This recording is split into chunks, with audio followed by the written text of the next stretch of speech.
You're listening to The Brand Compass, conversations to navigate your way to building a brand fit for purpose and poised for success. Here's your host, 𝗘𝗣𝗜𝗦. Hello, my friend, and thank you for choosing to listen to us today. This is the show where we hang out where the sea meets the shore, where your brand meets the humans you serve. I am 𝗘𝗣𝗜𝗦, your host on this particular journey, and I'm quite excited to get into our topic today, which is the juicy, peachy subject of brand experience.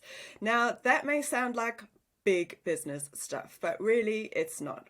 It's the nuts and bolts, if you will, of why your clients find you alluring, and it's what makes them stick around for the long term.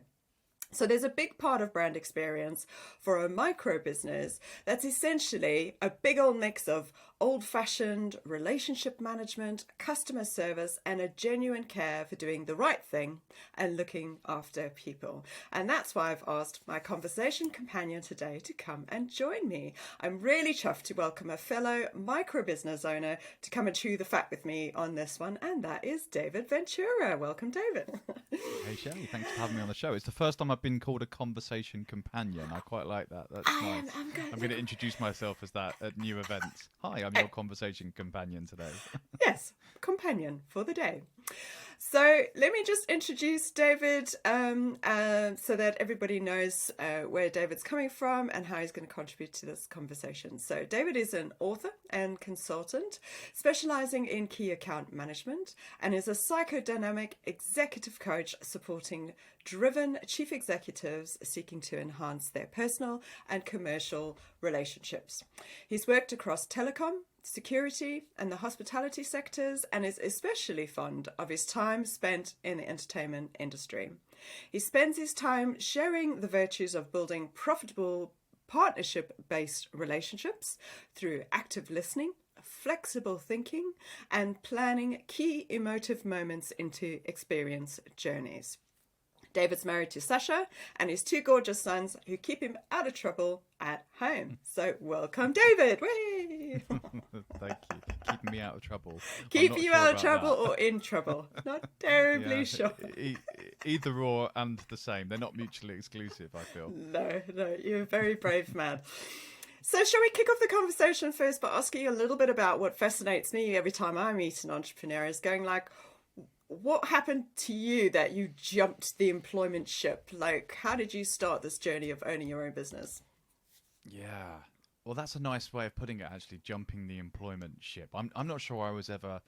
I'm not sure if I was ever on the ship actively or whether I would just sort of found myself on the ship to sort of piggyback a ride to the next destination. I guess I started my first self-employed business when I was in my teens. I was a mobile DJ and party entertainer. So nice. I sort of got the buzz, I guess, for being my own boss. 𝗘𝗣𝗜𝗦, you know me quite well. I'm a little bit of a rebel and a maverick. I don't like being told what to do. It's up there on your top 3 active archives, isn't it? Archetypes. Yeah, definitely a maverick. And part of it is the not liking to be told what to do, and the other part, I guess, is I'm certainly an ideas person, and I have 1,000 ideas a day, 999 of which are probably ridiculous and will never happen, but one of them might be good. And I never really liked in the employment world the sort of restrictions that were put in place to stop ideas from coming to fruition particularly quickly. Yeah, and I guess, you know, in some way it was sort of like, I'd have this great idea on day one and I wanted it to run with it and do something. And then all the bureaucracy and the red tape sort of kicked in. And by day 2, I'm on to my next idea, and idea 1 hasn't had the chance to come to life yet. So a lot of my ideas never really came to fruition. And that I found really frustrating. I like the agility of being self-employed and trying new things and, learning fast, failing quickly, getting back up again. So yeah, I think that a balance between sort of being a bit of a rebel, being a maverick, liking to bring new ideas to the front quite quickly and being quite agile kind of lends me to being self-employed. what led me to the current self-employment that I'm in. I guess it was a moment of trying to figure out what I was enjoying in the work that I was doing at that time. Part of my remit back then was in training and development, and I was, spending probably 25-30% of my time sort of in a training room working with a group of people. And I sort of was having this sort of, I was going to call it a midlife crisis, but it wasn't quite a midlife crisis. So a bit young for midlife then. Yet. But I was certainly having a crisis of some description, and I was having a conversation with my then wife. Was it we'd been married for a year? Is that right? I can't remember. Anyway, either my fiance or my wife at the time, both the same person, by the way, just to be clear, and just figuring out the timings. That's all. I need to stop introducing my wife as my ex-girlfriend to people because that doesn't work either. No, but fix that brain. It's exactly. But I was having this sort of crisis moment and trying to figure out what I enjoy. And she was the one that pointed out to me, actually, do you know what, David? You seem to be happier when you've been in the training room for the day. You obviously quite enjoy that. And I guess I knew that, but she was the one that really pointed it out to me. And there's a whole bunch of reasons why that would be the case. And some of that we might talk about today, actually, with my background in performance. But yes, I kind of thought, let me stick to that. And that's evolved over the years. I started off as a sort of more what I would call a generalist trainer, soft skills trainer, and I've found a sort of niche, I guess, these days in either working with executive leaders or, on the customer relationship management side with existing clients and salespeople. So, that I guess that's a little bit of my background. We haven't got a 4-day podcast episode here, so no, I can't we'll give save you that for everything. another day, shall we? Yeah. Maybe we'll dig back into that on another day. Okay. We need a whole therapy podcast. I think we need to start. Oh, don't. So, don't. That's what we'll call it. Yeah. So the reason I picked you for this chat today was because something we talked about, we were having this discussion earlier, is like, when did we talk about this and why did we talk about it? But it stuck in my head. And I think we were talking about the importance of a customer's experience along their journey with a brand, which is a big part of overall brand experience, right? So I know that in the work that you do with your clients, you work with individuals and sometimes with teams in determining those important points along a customer's journey, right? So I guess that's kind of where it starts, right? So my question is, how remarkable do you think, or in your experience, do those points need to be in order for us to identify those to kind of help us work out our brand experience? Yeah, I guess.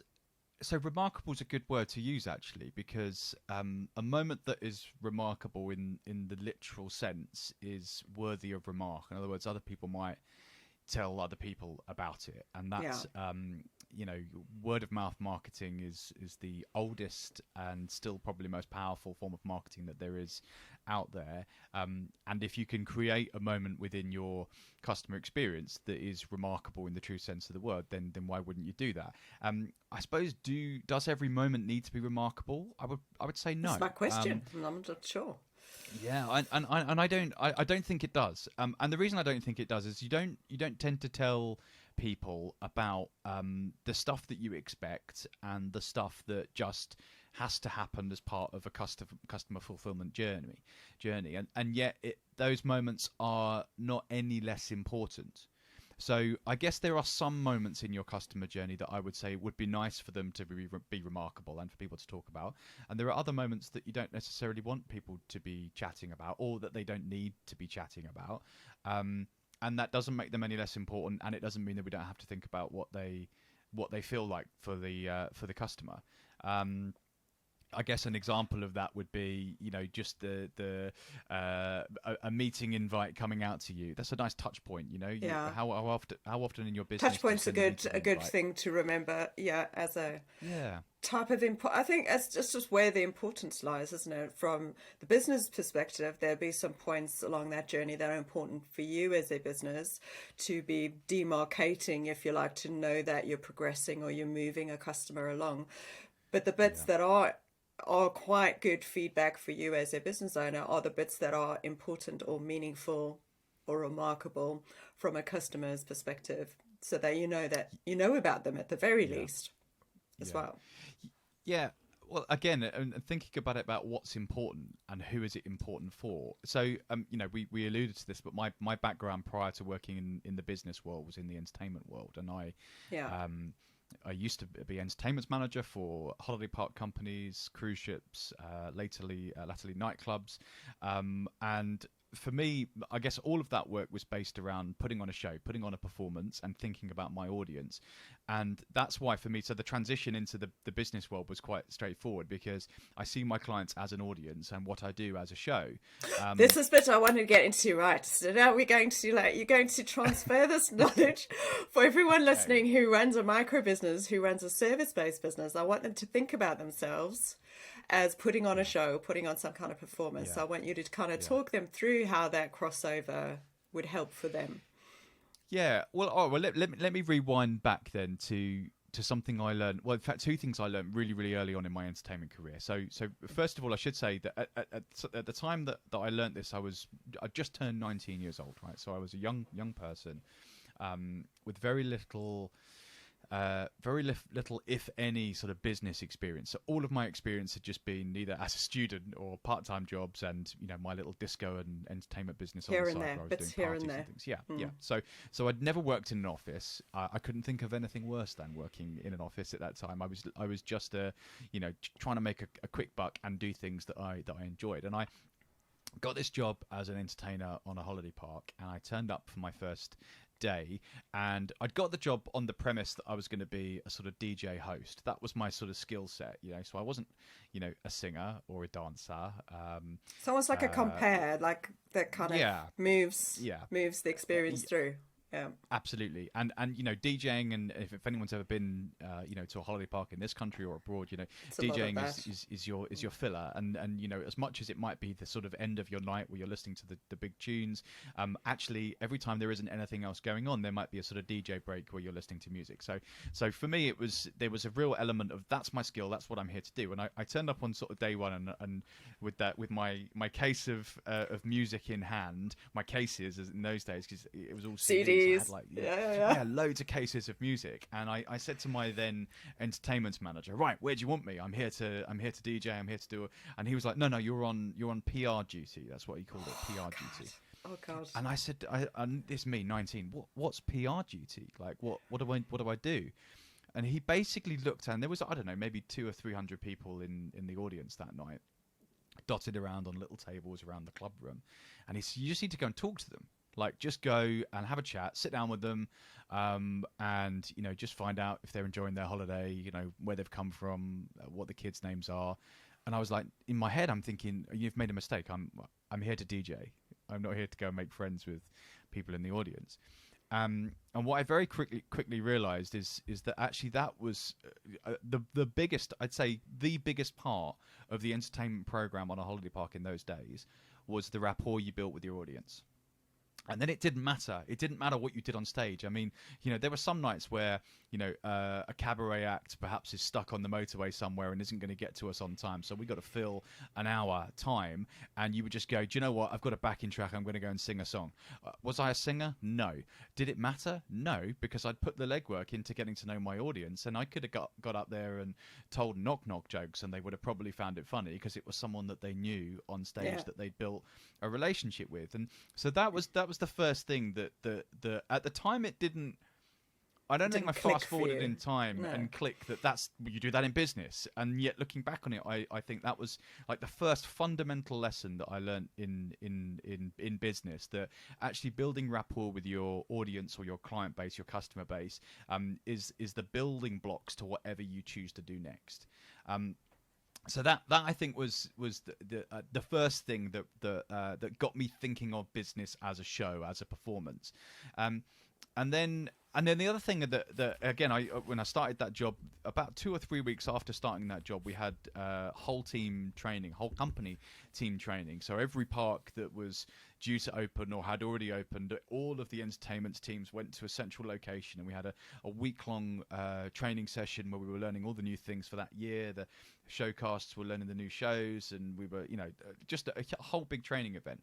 And I remember on day one, the entertainment director for the holiday park company at the time, he stood up and he gave a bit of a, welcome to all the people who've never done this job before kind of speech. And he said something that really stuck with me. He said, the most important thing that you'll ever learn and ever need to remember when running entertainment on one of our parks is continuity. Nice. This is what we're going to get into now. Mm-hmm. And he then broke that down for us, and he said essentially in every evening, in every show, there are ebbs and flows, and some of those ebbs and flows are designed like you want to take your audience on that journey of feeling like they're going down and then they're coming back up, and you want to take them on that journey. And sometimes those ebbs and flows happen because you're trying to entertain 300 or 400 people and you can't be everyone's cup of tea at the same time, and you're also not in control necessarily of how they feel and their own how they feel. experiences. You're not in control of the quality of the act. So you might have a band one night who are brilliant and can hold a dance floor for 2 hours straight without losing anyone, and then the next night you might have a band who, perhaps because of budget reasons haven't been quite, paid as much. They're having an off night and they play 3 absolute bangers followed by 3 terrible songs that clear the floor. And you as the team have got to manage those ebbs and flows. You've also got time within your time, bearing in mind that an evening's worth of entertainment on a holiday park in those days, I keep saying in those days because a lot's changed, and anyone that's been to a holiday park recently might be thinking, God, it sounded like great fun going to a holiday park in those days. Things have changed. But in those days, we used to start our entertainment program at like 6 p.m. and not finish till 1 a.m. God. That's a long time to hold an audience. And you've also got to know that during that time, people will come and go. So not everyone comes out at 6 p.m. and not everyone stays until 1 o'clock in the morning. You've got families that might show up at 6 for the kids' stuff, and they might go at 8 or 9 and put the kids to bed. And then you get a new set of people who have perhaps done pre-drinks in the bar, and then they want to come and enjoy the live act. So you've got this sort of constant ebbs and flows in the entertainment and ebbs and flows in your audience. And continuity was the key thing that stuck with me from this seminar. It was hugely important and totally within our control. And that's the bit that really fascinated me. Yeah. So how do we then translate that for someone listening now who's a micro business, service-based business? How do they translate continuity into their experiences with their clients? Yeah. What should they be looking out for, do you think? Well, so I keep talking about ebbs and flows. Ebbs and flows are unavoidable and sometimes crafted and created. So sometimes you want them and sometimes they're just going to happen. So the key thing for me is to monitor and measure the mood of your audience, right? So, find a way to monitor and measure how your audience are feeling at any one moment in time. And you might get that measurement purely through communicating with them, talking with them, and just getting a feel and a sense for what they're going through at that time. The temperature, how are you feeling about this particular product, this service journey? Where are you with your challenges? All of those things that you would do as a business owner when you're talking to your customers. You get that natural temperature check, and you'll know whether they're up or whether they're down based on the conversation that you're having. So I think first of all, keep that check in, and I keep referencing the performance side of this as a show. If I go back to my sort of theory learning from GCSEs and A levels in drama, one of the things that really stuck with me in those days was the breaking down of the fourth wall. So you think about performance, you think about this performance that happens in front of you, and you can sit anonymously in an audience and just watch on. Actually, some of the best performances and one of the great theories is to break that fourth wall down and involve your audience. So there are moments where you might see a play and the narrator starts talking to the audience. They, almost sometimes they break character and they talk directly to you. They might ask you a question. Don't be afraid of doing that within your business. So just because you are putting on a show and creating and providing a great service, it doesn't mean that you can't break character at points and talk to your audience. And, that sounds like a really obvious thing, right? Particularly in the business world where you might not think of it as a show. You think, well, I talk to my audience all the time. My experience tells me that. What do you think is an example then for somebody? Say someone is a consultant, or we are talking about service-based knowledge workers here. So like you and me, they're educate, mentor, advise clients, right? And part of your journey is delivering either training or consultancy or whatever that is. What is a way that if they were not doing it, that you would wake them up by saying, this is how you would connect with an audience. So, well, I guess the example I would give, I guess, is the difference between broadcast and interactive. Nice. Right. So if we are broadcasting our product and our service delivery at someone, then we're 100 mile an hour talking at them, dealing with them, providing for them, and we're not saying along the way, how's that for you? You know, did that work? You okay with that? Is there anything you'd like to change? Often we find the feedback, you know, how was that for you, comes at the end of a performance. You know, the round of applause that you get when you take your curtain bow. For me, you need that feedback constantly through your delivery. Sure. If you haven't got that, you're not involving the audience in what might come next and how you might choose to iterate. Think of it as the feedback loop. You need that feedback loop open throughout your entire journey to know how you might flex and adapt your performance going forward. And that's so, you know, I guess if I was to summarize or give an example, it would be the difference between broadcast delivery, where this is what we do and we're doing it at you. And that, by the way, might be really, really valuable. If you've got a great product and a great service, and 99.9% of the time people get it and it just works, then broadcast delivery might not be a bad thing. And yet, actually, I believe that if you're really involving your client in that customer experience, in that performance, then at times through your broadcast, you need to be stopping and checking in with them. And also, don't be afraid at getting them involved in the what next. You know, performance is about storytelling. Right. And actually, the best thing to do in business is to make your customers the heroes of your story. So it means they've got to be in the show. You can't just have them in the wings watching on. And also that brings us back to what we were saying initially, is like when we're trying to work out what's remarkable or what's meaningful or what's important, until you do that two-way dialogue, until you do that feedback loop, you don't actually know what's important or remarkable for someone else. Humans are meaning-making machines, right? And what I place meaning on a particular activity might be nothing compared to somebody sitting next to me. And that's part of identifying how to enhance and make your brand experience better for anybody who's going to come in contact with you, because actually you'll start to emanate all these things, won't you? Because you've had feedback. And you'll know to say feedback. them. Feedback from an audience is obvious, like as in people clap, people laugh, people in the entertainment industry, it's a very direct response, isn't it? It's a very direct response. You know, even in the sort of light entertainment world of the sort of 70s and 80s, they used to have things like clapometers, you know, where they would get audiences to cheer, and they'd have like a gauge at the side to see which act they like the most. These days, you know, you turn on things like Britain's Got Talent or the X Factor, and it's all phone polls, but it's the same thing. It's audience feedback, it's audience reaction. For me, we have to find ways to replicate that feedback loop within our business context, and it's normally driven by us asking our clients, how was that for you? You know, was there anything in that you would change? Or what have you done as a result, or what have you done that's differently as a result of doing the work?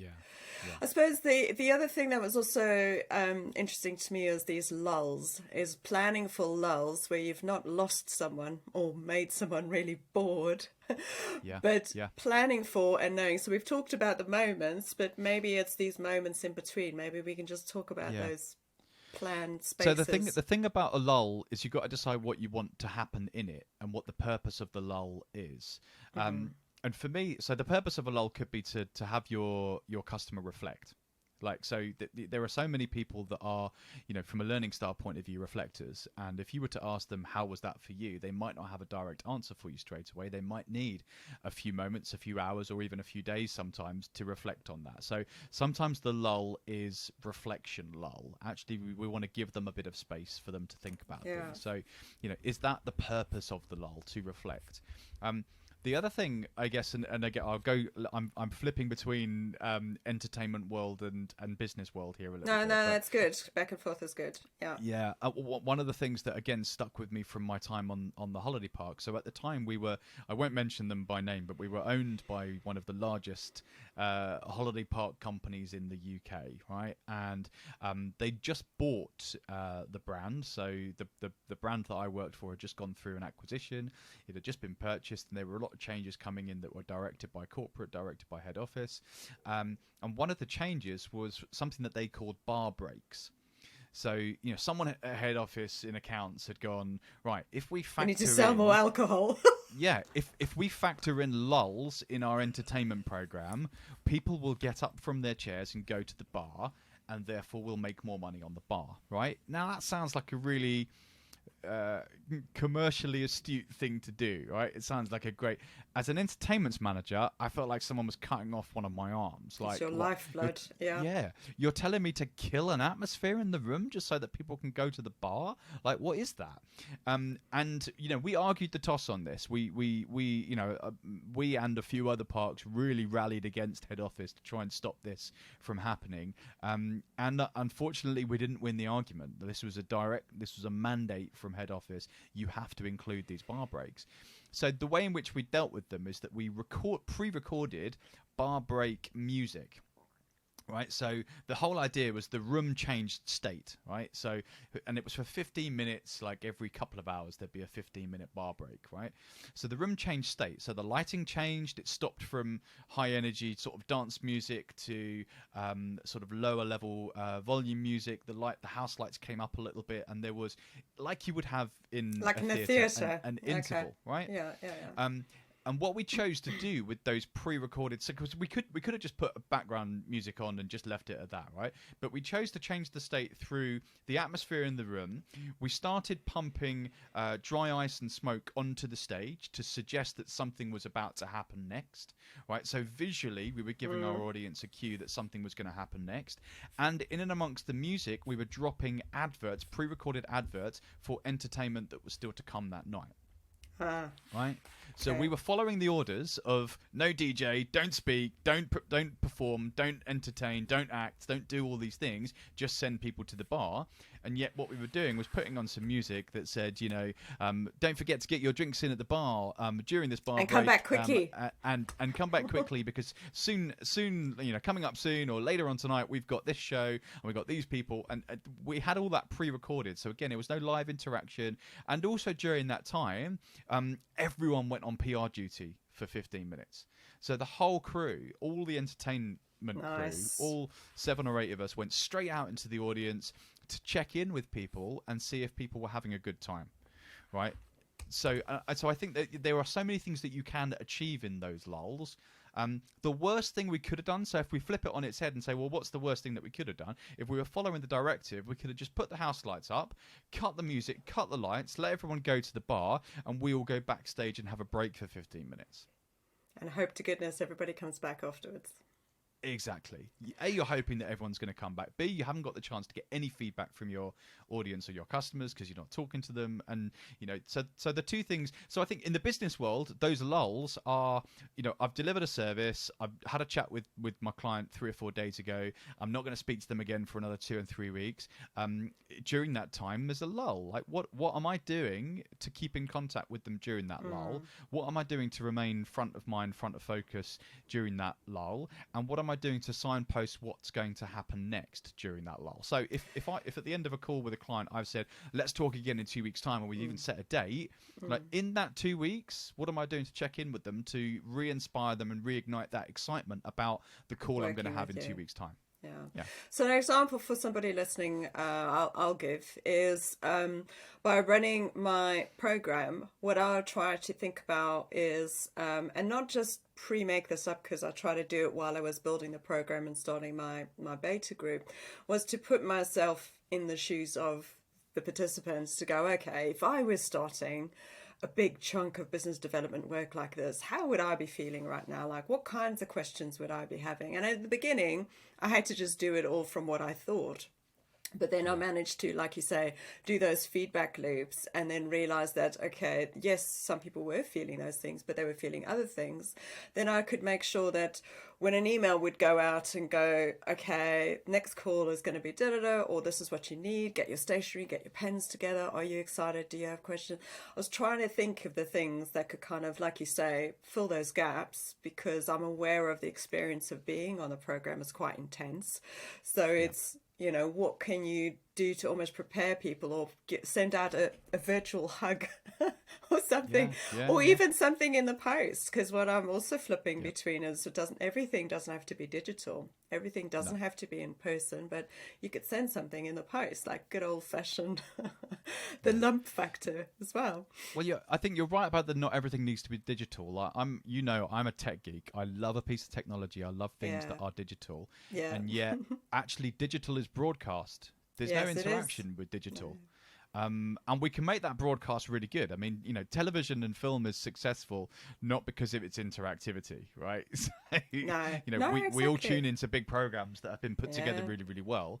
And yet, actually, from a interaction point of view, we also love the kind of shows that we tune into where they go live to someone in the audience, or they go, to someone watching at home. Like, Ant and Dec, one of the most popular light entertainment television programs in the modern age, right? Why? In part because it involves its audience. Yeah. I don't think everything needs to be digital. I think sometimes old school is better school. And that's something tangible in the post that people can pick up.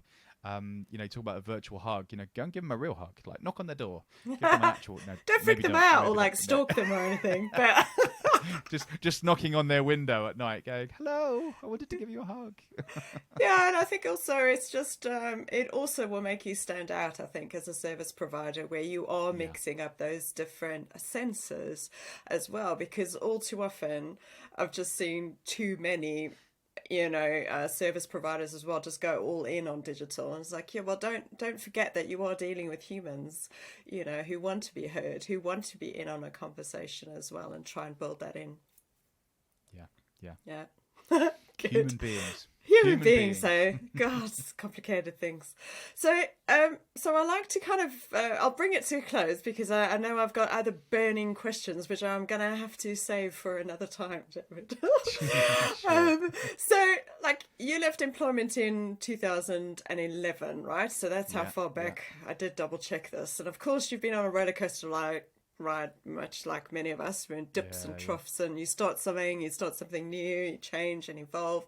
But if you had to go back in time and you jumped into your who's the guy from Back to the Future? I forgot the character's name. Marty. Is it Marty? McFly. Yes, and he gets into the DeLorean and he goes back in time to have a chat to David. What kind of wise words would he be able to pass on to David of 2011? Other than don't fall in love with your mum or something. Isn't that what happens in the film? Don't do that, But like, what wise words would you really give him to maybe help his make his journey a bit easier for him?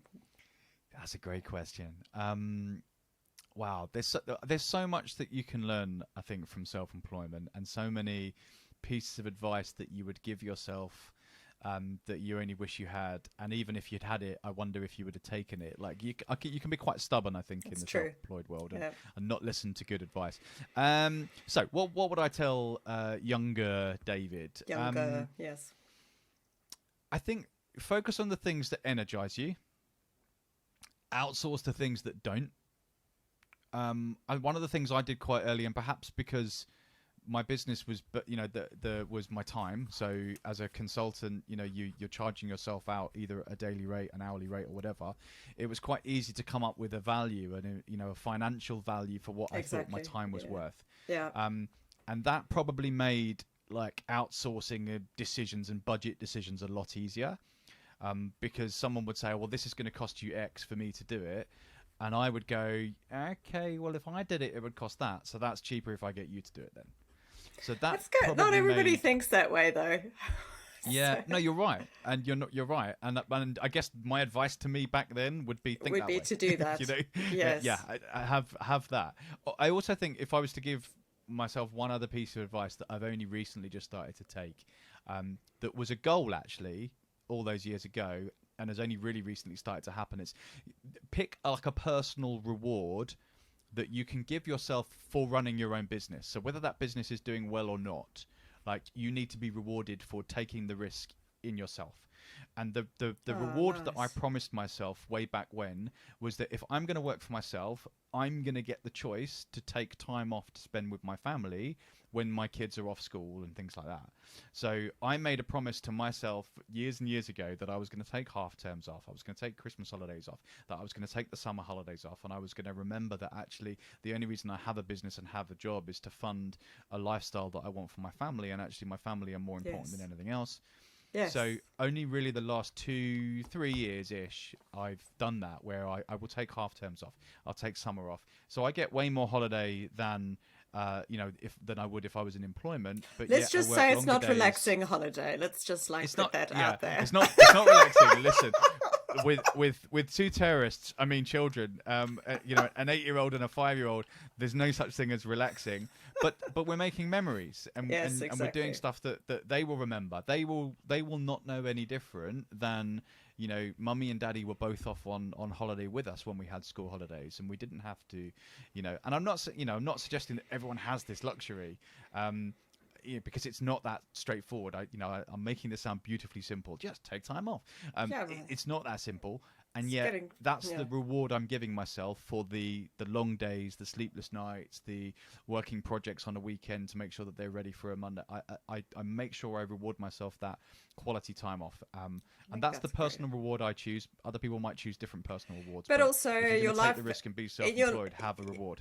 Yeah, and in your life season, those rewards will change. As you get older, you'll have something else you set up for yourself. So if someone was listening today, David, and would like to learn more about you, what's the best way to find you? Sure. Come and knock on my window and give me a hug. Give me a hug. No, don't do that. There's a queue of people forming already. Listen, LinkedIn is probably the easiest way to track me down. David Ventura. I'm not that difficult to find, I don't think. So I'm there on LinkedIn, or business website is camguru.com. Just hunt me down and say hello. Happy to have a chat. And I'll put all of that in the show notes for anybody listening as well. So thank you so much, David, as ever. It really lifts me up having these conversations with you, and really feeds my hungry, curious brain. But keep doing what you're doing. Your genius is much needed in the world, and your genuine care for the human condition comes through every single time I talk to you. So thank you very much. Thank you, Shelley. Pleasure to be here. And that's it for this episode, folks. Thank you so much for choosing to listen to us today. Again, I know I'm biased, but I felt like that was another episode that potentially you need to share with someone who might be needing a bit more light on this topic. But until next time, stay strong, believe you have value, and make good brand decisions. Thank you for listening to The Brand Compass. If you enjoyed this episode, make sure to share it with your entrepreneurial friends and help them make good brand decisions. Until next time, let's keep the conversation going at 𝗘𝗣𝗜𝗦𝗘𝗟𝗟𝗔.com.